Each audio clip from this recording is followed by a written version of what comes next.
For all of you who don't know me, I'm Barbara Simontacchi Jones. But, since we're all in the same class, we should be well acquainted by now.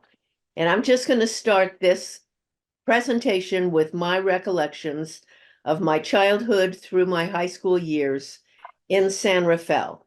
So bear with me while I take this little trip down memory lane and go back to San Rafael, because San Rafael has always been my safe place. My grandparents were immigrants from Lonate, Pozzolo, which is the sister city of San Rafael. It's near Milan, and they lived in the section of San Rafael that was known as Little Italy. This was around C Street and Gerstle Park area. I've been fortunate to visit my grandparents' family, well, my family, Italian family, on trips to Milan. And I sat with my grandmother's brother. She never saw him again when she came to America when she was 19. And she came to marry my grandfather. Times were so different then with the lack of availability in travel. And I remember walking with my grandmother to St. Raphael's.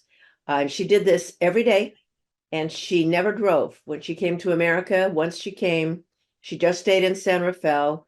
Her daily rituals to sit on her porch and watch as the Cerrutis would walk by, or any of the other number of people, the Garattis, people who lived in that area. They were all walking by.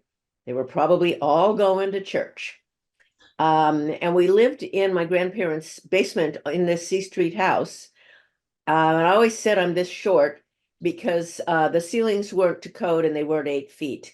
And so I think I just couldn't grow because I couldn't stand up straight. Anyway, we lived there for many years and then moved to Jewel Street, which was around the corner from San Rafael High School.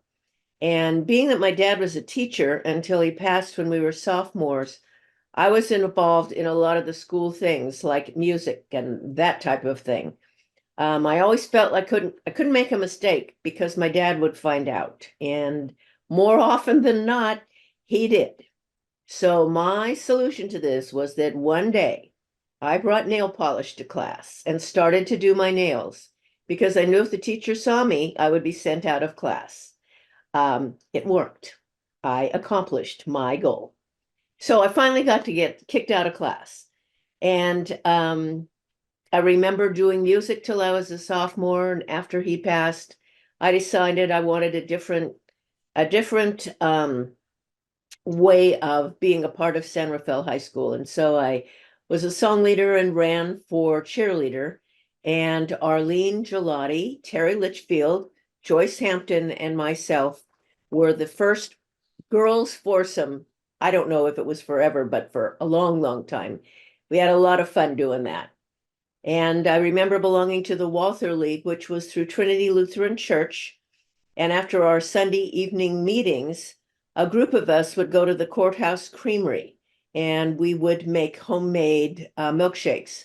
We went with Wayne Tobin, and it was Wayne's family who owned the creamery. And so we've got a lot of good memories of that. And also the old courthouse and jail on 4th Street in San Rafael was used one year for the annual haunted house that a nonprofit I was involved in put on. We had to go through the Board of Supervisors for permission, which was quite a feat. And the haunted house was very successful. And I've since thought that that building probably has had, and before it burned down and before it was discontinued, had a lot of stories to tell. I also remember how special it was to go to Chapman's Shoes, because that's where we always got our school shoes, because they had these little plastic jumpy horses that we got to ride.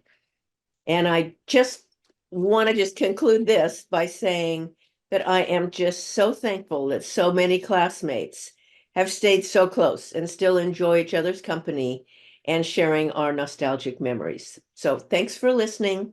Hope it wasn't too boring. Thank you.